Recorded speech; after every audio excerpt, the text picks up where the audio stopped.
How's it going, everybody? So, this is an ex-Christian's evaluation on the book of Genesis. I am a deist, and I do still believe that Jesus is the most important person to have ever lived. So let's get to it then. So I broke up Genesis into six sections. Section 1 being Adam and Eve creation, Section 2 being Noah, flood, post-flood, Section 3 being Abraham, Section 4 being on Isaac, Section 5 being on Jacob/Israel, and Section 6 being on Joseph. So we're just going to go through this section by section on me just evaluating what I have read. All right. Um so first thing I kind of want to cover is evidence for Adam and Eve creation, the first 5 chapters of Genesis, and what my thoughts are on this. And my conclusion is that this is a compelling creation myth. You got talking snakes, you got people living hundreds and hundreds of years, um, you have trees that bestow practically magical, mystical, just um power and ability from eating a fruit that is just something we do not see in reality.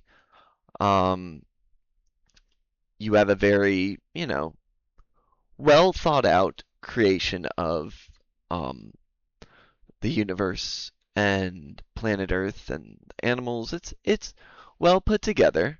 As far as creation myths go, it is compelling, and it also appears to me to be something that is also used as a way to teach those, like sort of like a father or a mother, parents teaching their kids about where the universe comes from, where the earth comes from, and why things are the way they are, such as why is there hardship, why is it so, why is there death, why is there hardship, why is it that, like, even down to why is it so painful for a woman to give birth to a child.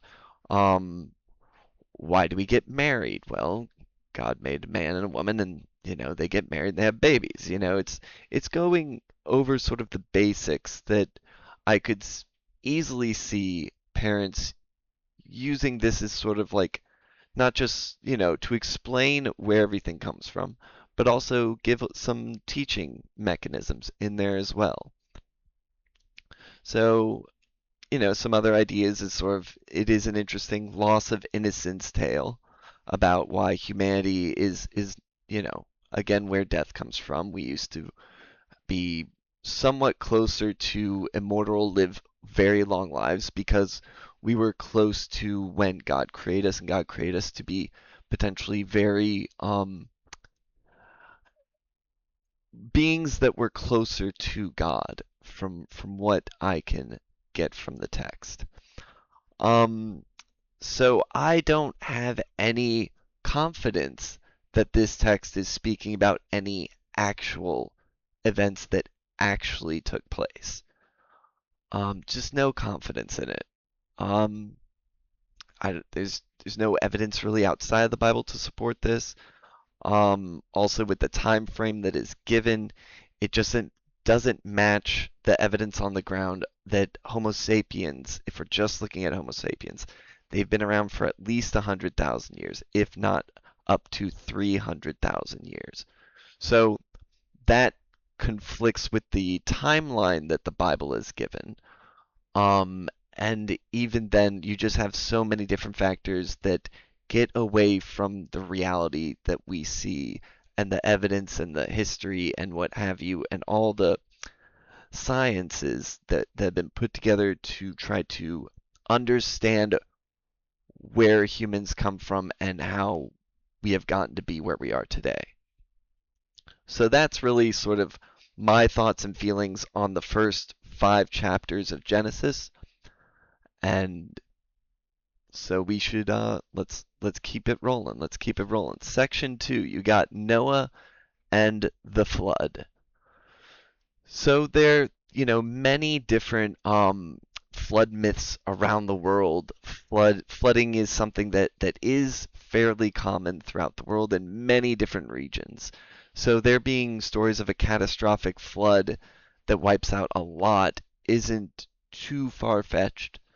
What is far-fetched is the idea of a worldwide flood, or even a flood that really um, covered most of the Middle East within 10,000 years. Maybe there was something smaller that took place that this is really drawing inspiration from.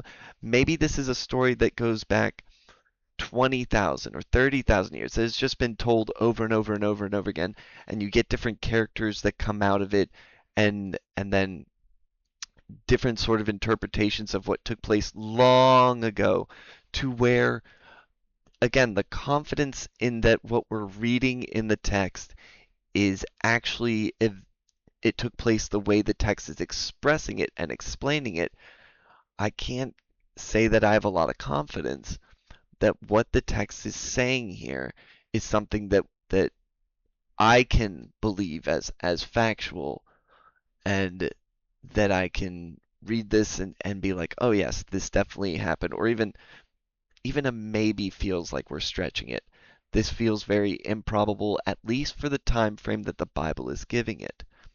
So with that, I don't have much faith that like Noah existed or what have you. And then, so we're looking at the first chapters 6 through 11 for this section.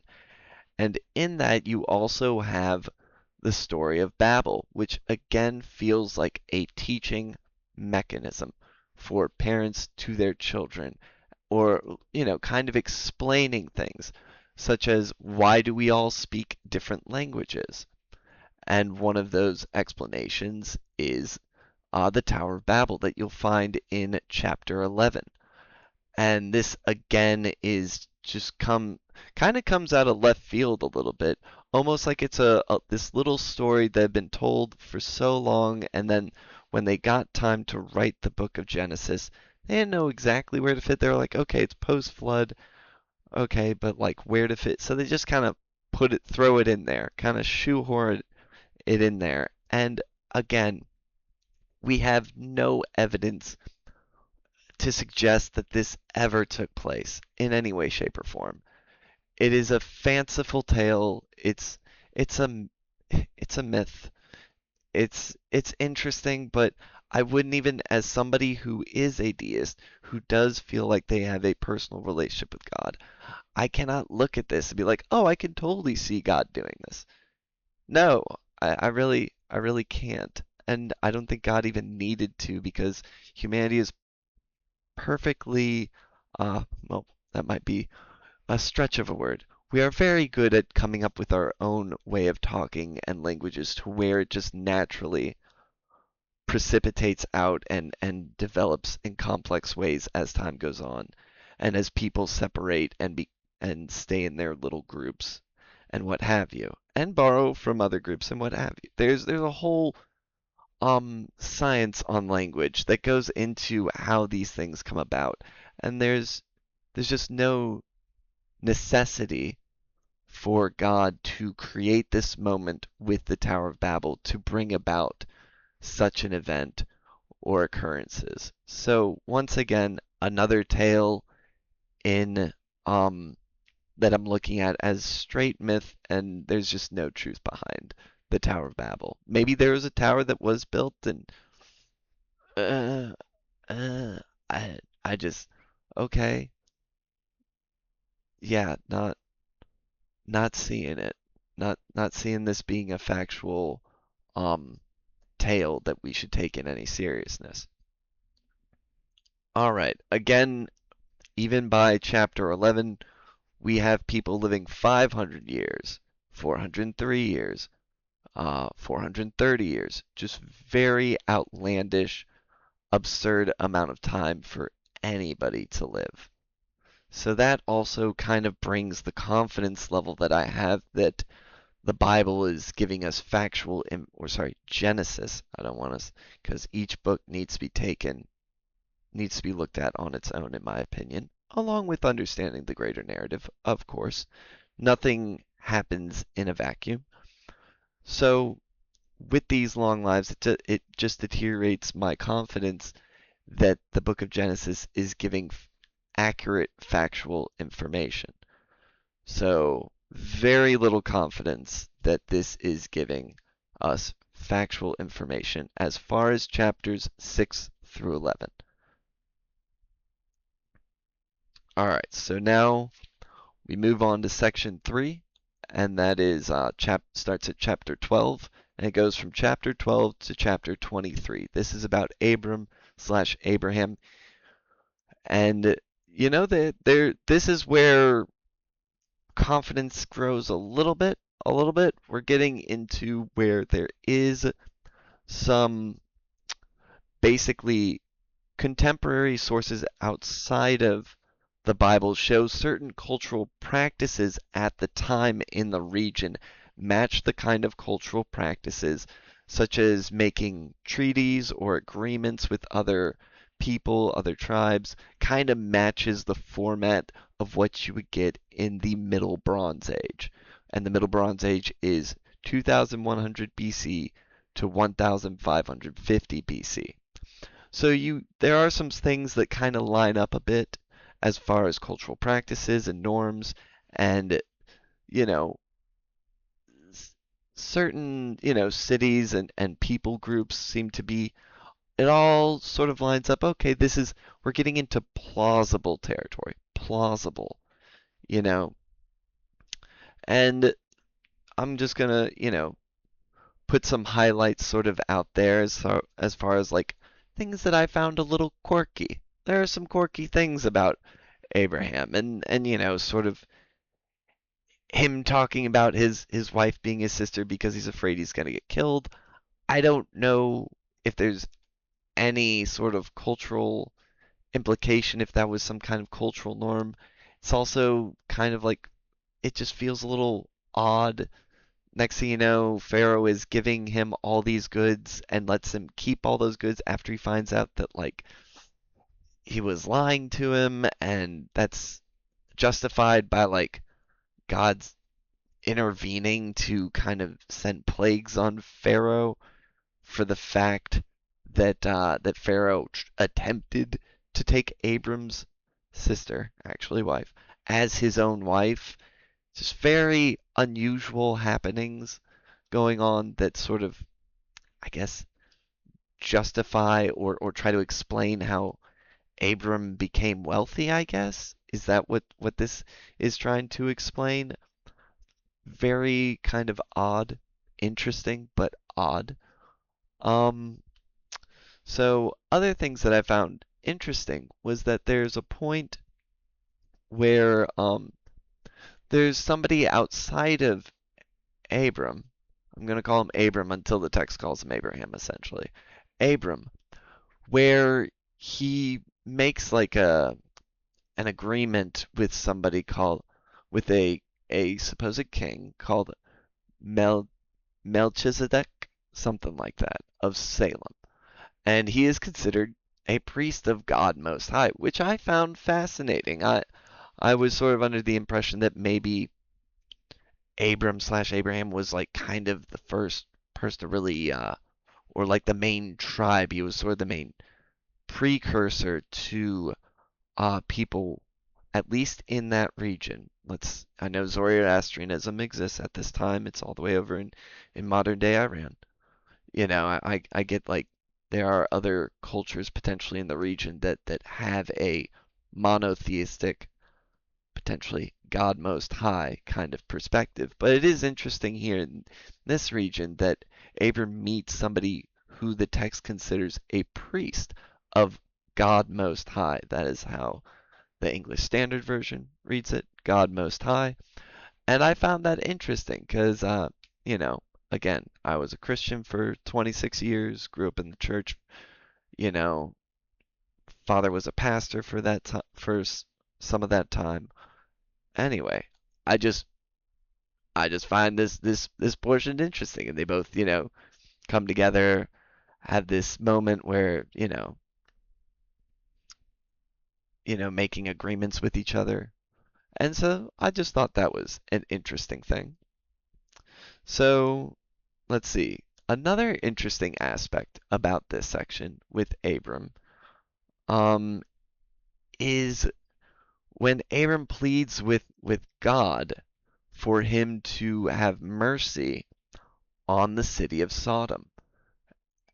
And I just thought that was an interesting, like, I can kind of relate to Abram in this moment, sort of like, why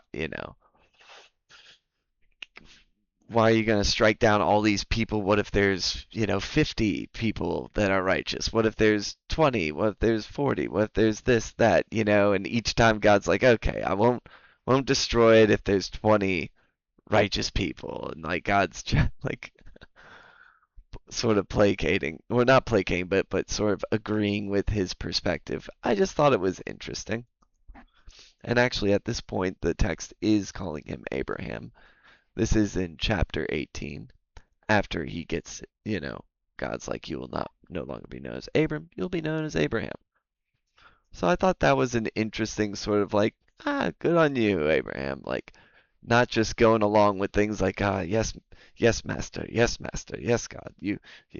Just whatever you want, God. However, then we get to the point where, let's see, we get to the point where Abraham is um, willing to sacrifice his son Isaac, which I find fascinating because it doesn't show Abraham is giving nearly as much pushback. And you could be like, well, God essentially, Abraham could view it as God is the reason he has Isaac, because leading up to that, um, Abraham's wife was barren, and then God was like, you will have a child. So there is a certain amount of like Abraham potentially viewing Isaac as this, like, if it wasn't for God, Isaac wouldn't exist. So in a way, Isaac's destiny or what I should do with Isaac kind of belongs to God. So I could see that is why he is willing to go along with it. Also, God did just kind of prove, probably to Abraham, that he is going to take care of him and follow through with what he says to him. Like, I gave you a son, I followed through with what I said I would give you. And so Abraham is willing to go along to sacrifice his son Isaac.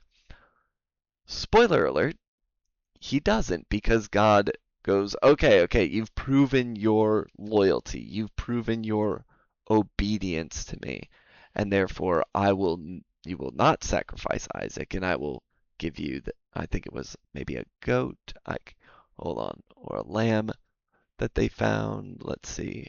It was a ram.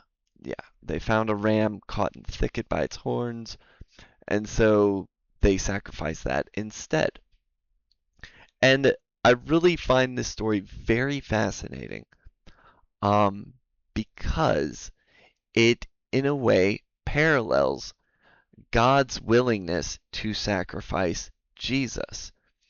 And again, Genesis was written long before Jesus existed. Even if we're going by let's go with, the I think the oldest fragments of at least the Torah, the first five books of the Bible, is that have survived are around like 600, 650 BC. That's roughly 600, 650 years before Jesus was born. That's a significant amount of time. So there is a certain amount of like that feels like it gives a certain amount of credence to the text as opposed to something that might have been fabricated after Jesus did his part in all this, and then somebody trying to like form parallels back to and maybe fabricate something to give it legitimacy.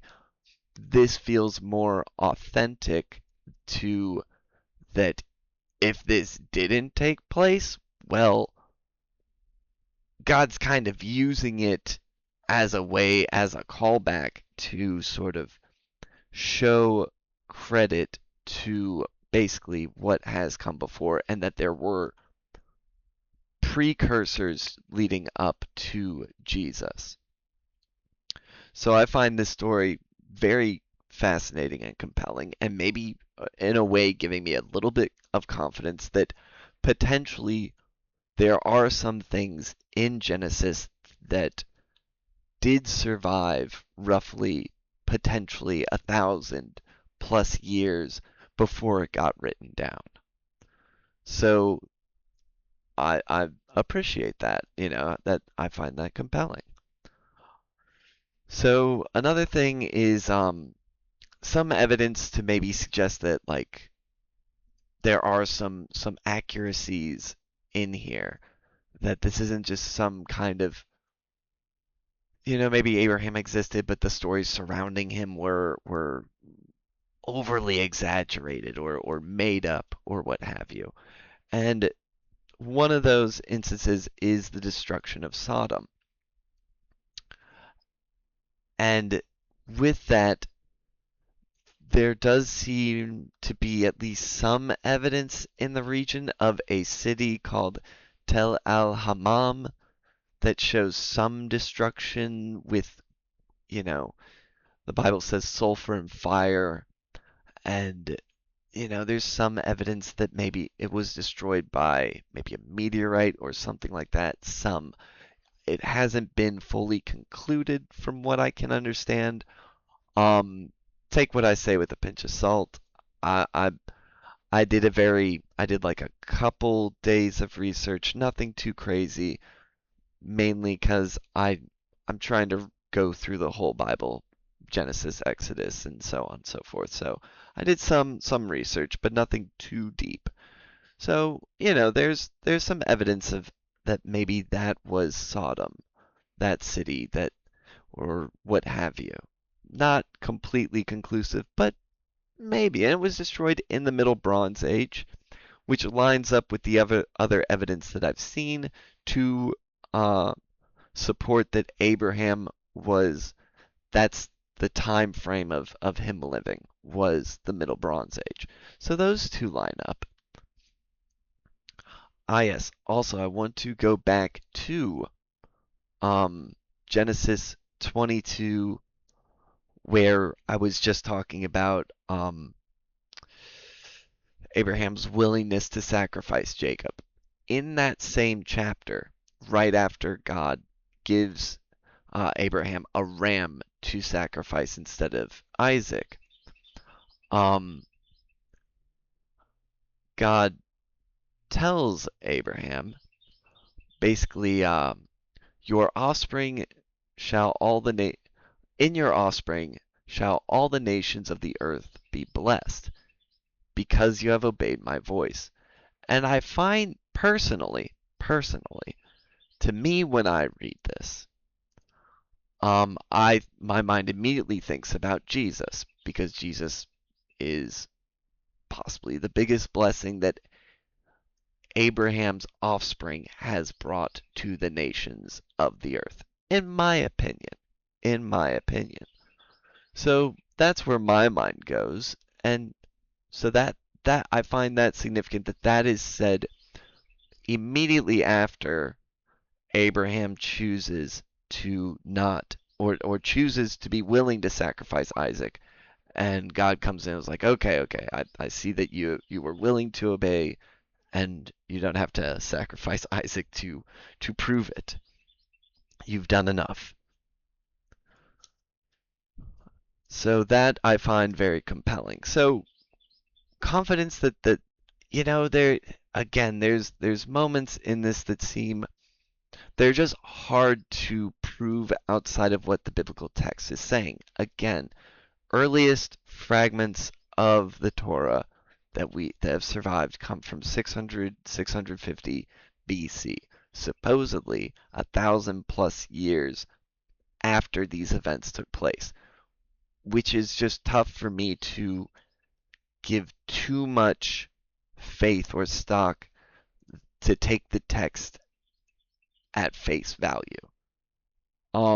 So confidence is low, but not like not it's nothing compared to like definitely more confidence than the first two sections, such as Adam and Eve and the flood. So definitely a little bit more confident, but nothing to hook, line, and sinker be like, I'm going to read this as every word is said to be truth. No, no, no, no, no. Just kind of reading this with a grain of salt and be like, okay, some of this might be true.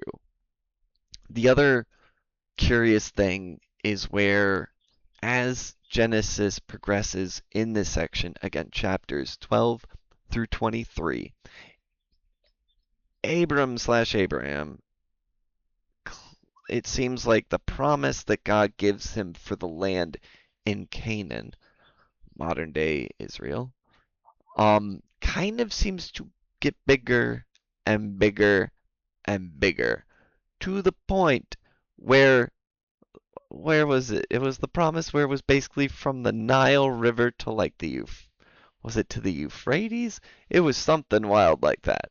And it makes I can't help but wonder. I can't help but wonder is did people start embellishing it a little bit as they drew nearer to their conquest of Canaan? And where maybe there was something to where that one bit of land initially that was promised to Abraham, people started kind of be like, well, I remember, I thought it was, the whole land of Canaan, not just that one spot. Oh, I thought it was to the Nile, like, people kind of like, you know, justifying their takeover of the land. Um, I cannot say for certain. I'm only saying that there's a little bit of like, I wonder. Anyway, let us continue to section 4, which begins at chapter 24 and goes, it's a short section on Isaac. It's chapter 24, chapter 27, and there's not really a lot here that I feel any real need to bring up. Um it's a short section and I like how when Abraham's servant goes to find Isaac his wife, um and he's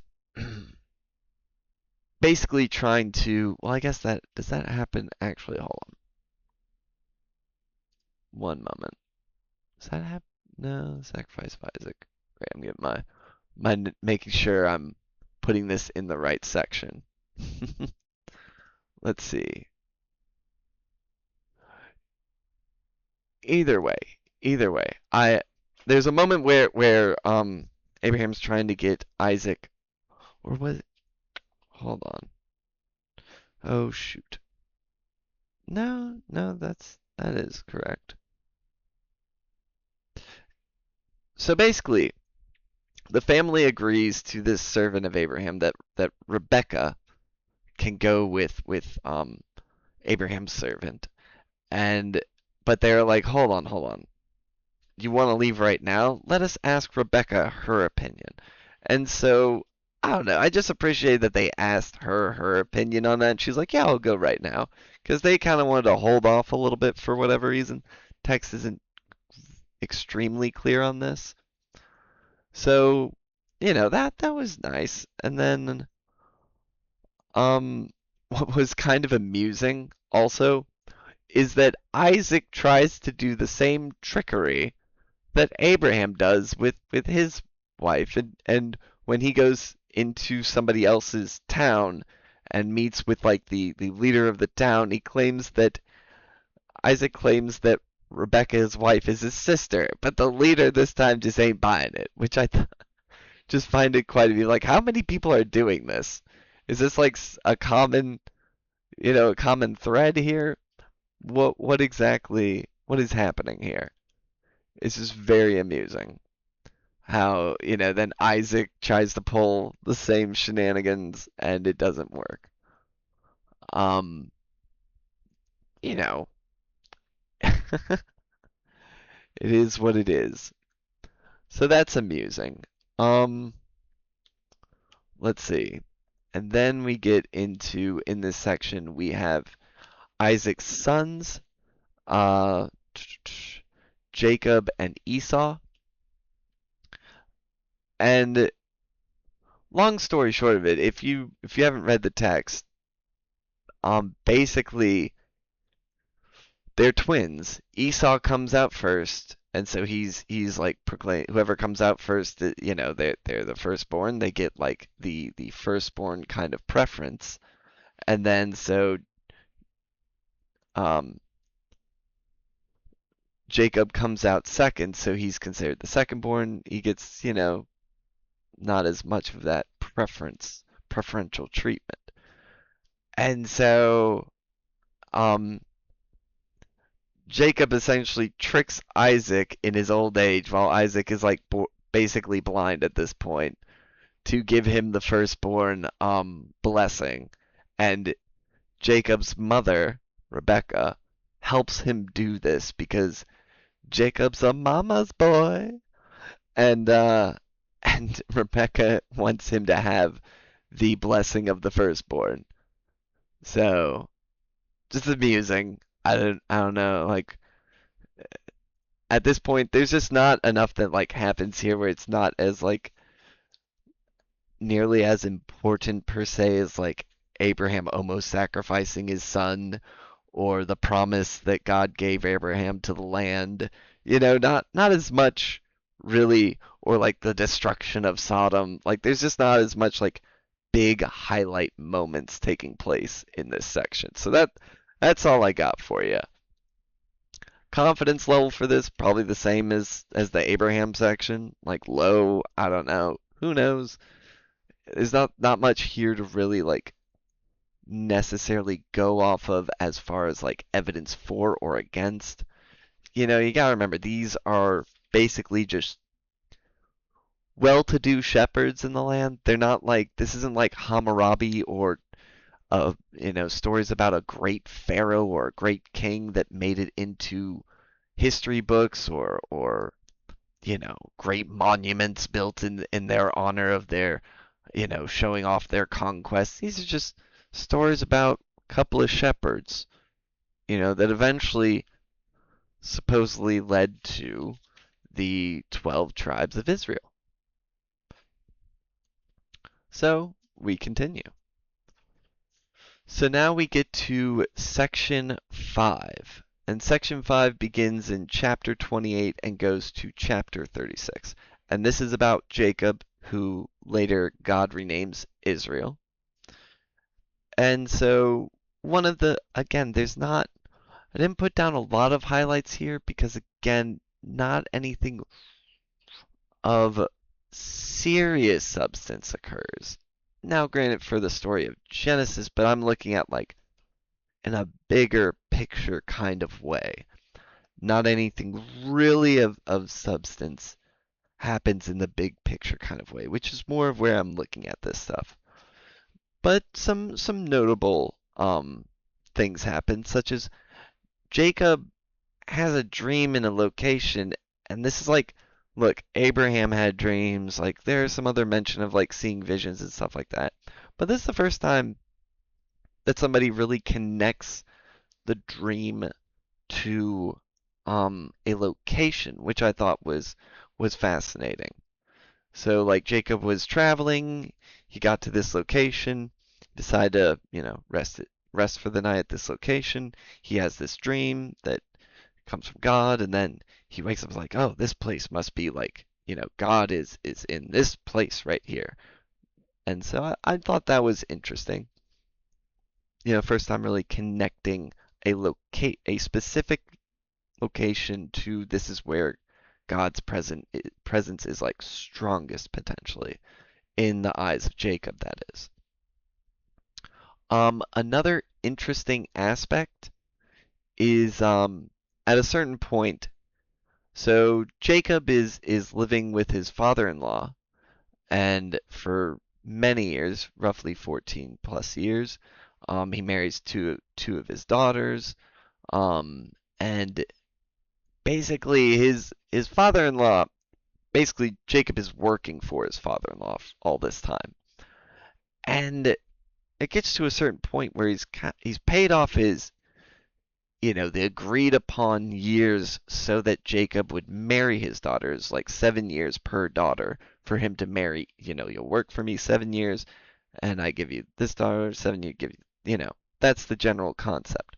But after that time period, they make certain sort of arrangements like, okay, here's your wager. During this season, however many sheep are spotted, those are the ones you will get, or this, that, and the other, different kinds of arrangements. And for whatever reason, Jacobs keeps getting like the better end of the wager, better end of the agreement. So his father-in-law keeps changing things seemingly on the fly, because the text says that Jacob feels like his father-in-law is trying to cheat him at a certain point. So Jacob's not feeling the love from his father-in-law, and his father-in-law keeps seeming to give him the ring around the rosy. So Jacob and all his wives and children decide to kind of get up and go out of nowhere without saying a goodbye. They're just like, let's just get up and leave and not tell them we're leaving. Let's wait for the right moment. Probably plan this in advance because a lot of stuff to move. You know. So he does that, and one of the things that was interesting is that Rachel, Jacob's favorite wife, um, takes the household gods of that were in the home of her father, Jacob's father-in-law, and this is interesting because Jacob doesn't. There's no sign that Jacob really worships or pays homage to these other gods. He's he listens to his God, which is treated, as far as the text is concerned, the one God. Obviously, in this aspect, how much does Jacob view there as there only being one God? He might view his God as the God of gods, kind of situation. But it's interesting that this is tolerated um, by Jacob. There was no sense, and there's no message. It's not like there was a moment where God was like, you need to, throw away those gods, and you're bringing shame to the family or something like that. There's no instance where it shows that there's a conversation between Jacob and God where God is displeased on this matter. So that's interesting. And so Rachel takes those household gods, and then there's a moment where Jacob receives like a vision or hears from God that he should go to a place and what was it? Basically do some sacrifices to God. And so Jacob's like, all right, we got to put away the household gods. We need to wash. We need to be clean. So there is a sense that like maybe we should put the household gods away. Maybe God doesn't like that, but it was like, all right, we'll just put them away for now. There was no sense of like destroying them. It was like, let's just put them away. Put those household gods away for now. So that's interesting, you know. Um, let's see. Oh, then there's another interesting moment. Is one of Jacob's daughters gets trying to be YouTube safe here, defiled in the worst kinds of ways from somebody of another tribe. And it's actually Jacob's sons who decide to get revenge. And they basically trick the other tribe into thinking, we're good. No, we're fine. We're good. Yeah. Let's make an agreement for that person and our sister to get married. Yeah, we'll be fine. We're fine. And basically trick them into lowering their guard, and then Jacob's sons go and slaughter all the men and seemingly take the women and children as and all the goods and everything like that. And Jacob's like, "What have you done?" Because, you know, he's concerned that all the other tribes in the region are suddenly going to um maybe get revenge on them because potentially maybe they had, you know, fam family members that were had intermarried, you know, how tribes kind of had certain connections with other tribes. So Jacob was like, "Wait, what?" So that was an interesting section to read and sort of see, you know, a certain amount of retribution taking place and, you know, Jacob's response. You know, just wanted to highlight that as sort of an interesting point in this section. It was the first moment where we saw something like that really explicitly being said, like somebody getting defiled in that way. Um, and, you know, retribution taking place because of it. So confidence levels in this same as before, just kind of a low confidence. Again, there's not enough here to really go off of. Um, there's some. Let's see. Hold on. Give me 1 second. Um, no, there's just not enough here to really connect anything from what I did in again, my research wasn't super deep, but I just didn't find anything that really nails these stories down as being like, yes, we have evidence for this taking place. Again, these are shepherds. These aren't like great, well-renowned people during their time. These are, you know, they might have had some wealth, but it's not they're not like major political players in the area. So, you know, what can you do? So, you know, take it with a grain of salt. I just again wouldn't read this as like this is true as much as this is what is remembered from stories being handed down for roughly 1,000 years until it finally got written down. So who knows what kind of embellishments or what have you, or you know, by the time it got written down, you had like different stories that they had to like kind of parse out, or how like maybe somebody had something more far flung. Who knows?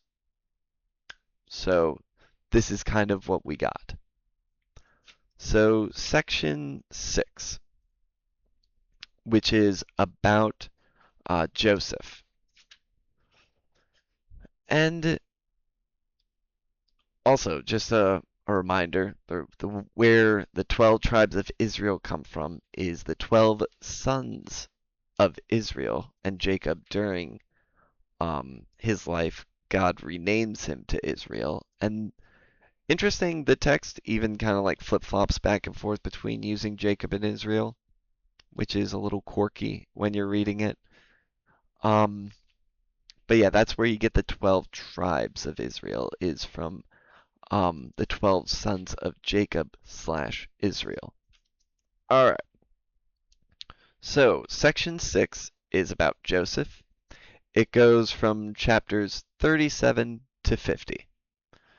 And this has some interesting, from my research, there's some interesting connections that could be made to some historical happenings.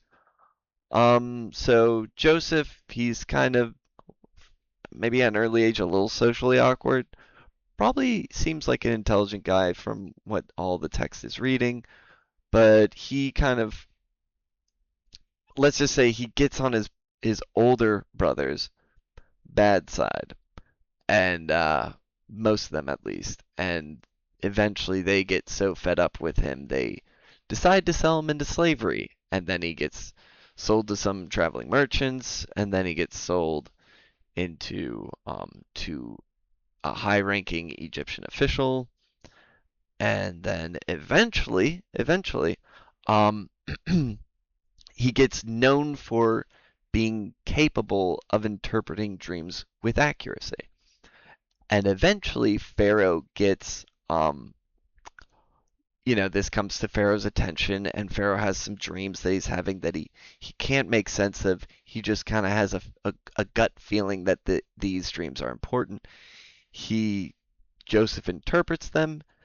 Pharaoh seems to really be taken, a liking to Joseph and really starts trusting Joseph with not only the dreams but far more. So the interpretation that Joseph gives to the dream that Pharaoh has is that there'll be 7 years of like basically my mind's blanking. The crops are gonna grow and flourish, and you're gonna get a lot of yield. You're gonna get a lot of 7 years of great yield from your crops, and then 7 years of famine.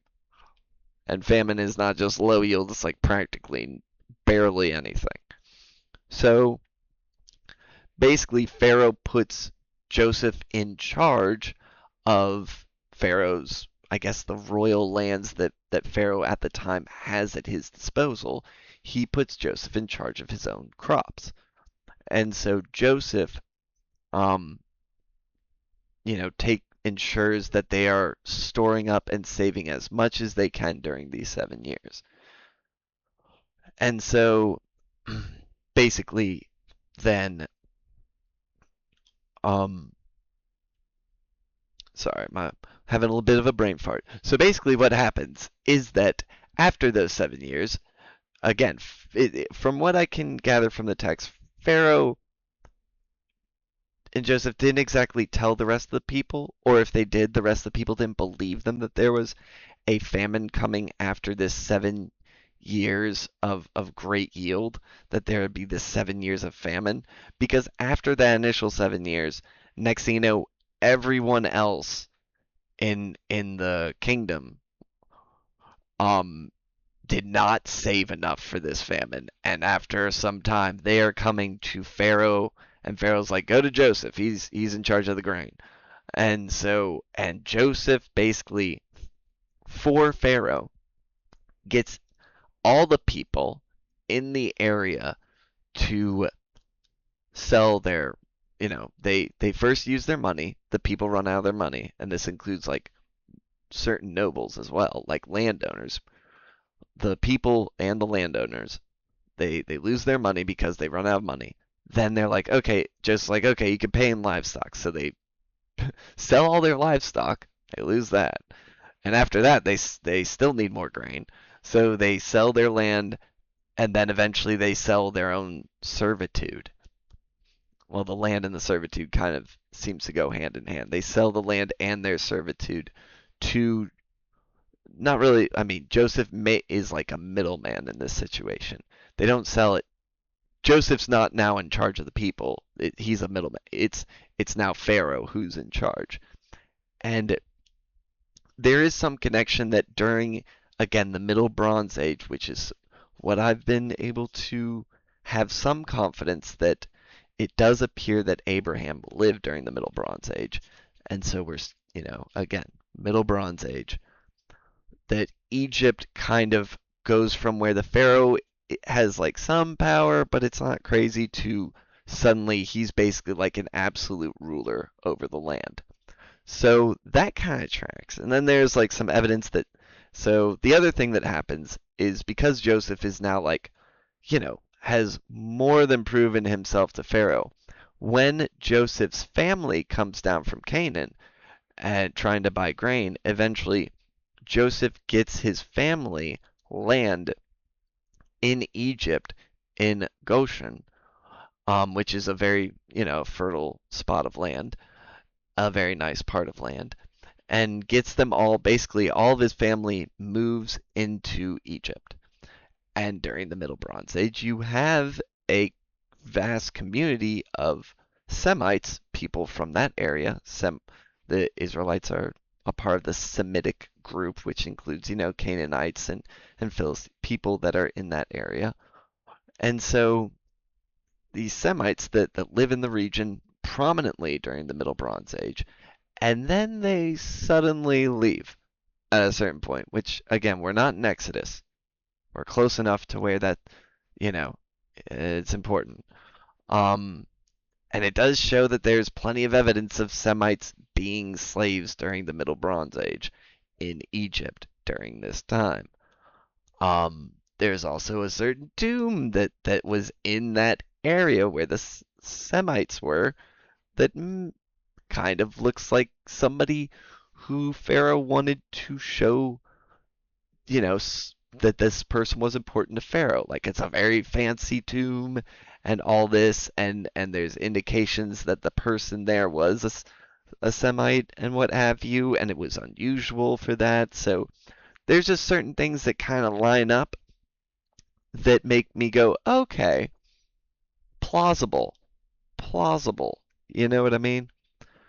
So that to me shows that at least section 6, chapters 37 through 50, shows some plausibility as far as Joseph being alive. And again, if you have at least historically 12 tribes of Israel, it's interesting that it's not like the 12 tribes of, well, again, Joseph didn't have 12 sons, but if you wanted to create a historical figure, a figurehead, Joseph seems like a much better candidate for being like the 12 tribes of Joseph. Sounds way more sort of like due to his involvement and his noble status within Egypt, and also him sort of being a very intelligent and capable person as far as what the book of Genesis is concerned.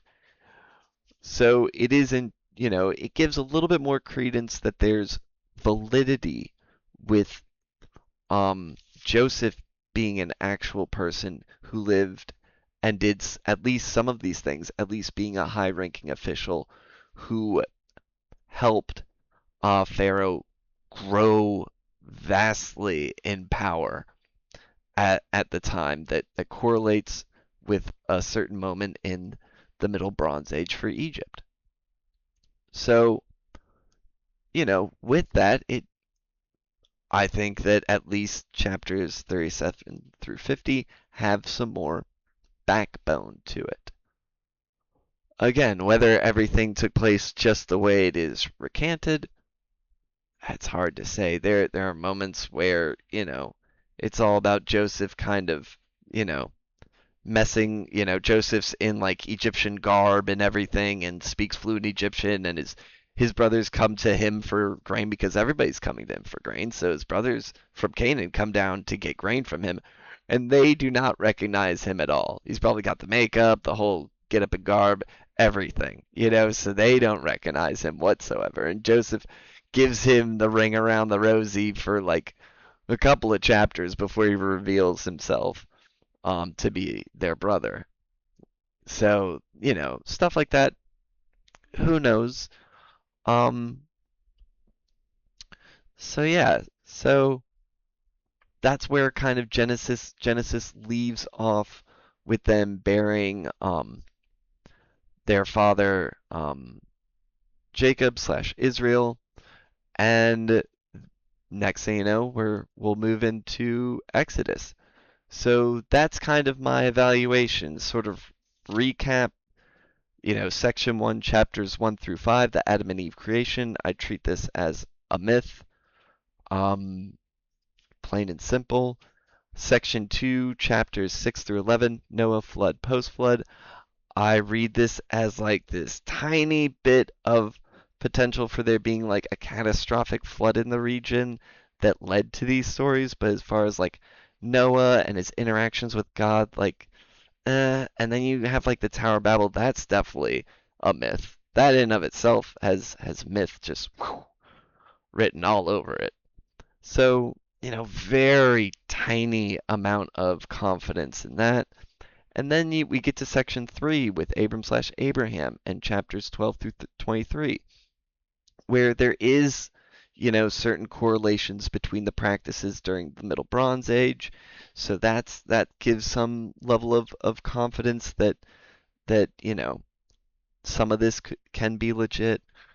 And then you have you know probably Abraham almost sacrificing Isaac, and then God speaking about how you know the nations of the world will be blessed because of Abraham and his offspring. And I'm like, well, that kind of leads back to Jesus. And there's parallels between Abraham's willingness to sacrifice Isaac and God's willingness to sacrifice Jesus. So okay, I see where you're going. Section 4, chapter 24 to 27 with Isaac is kind of like not a lot to really draw from there. Section 5, Jacob slash Israel, chapter 28 through 36. Um, Again, some interesting stuff, but nothing really substantial to where it's like, okay, can we point at something that happened, you know, how can we double check this with other sources? Well, there isn't really much.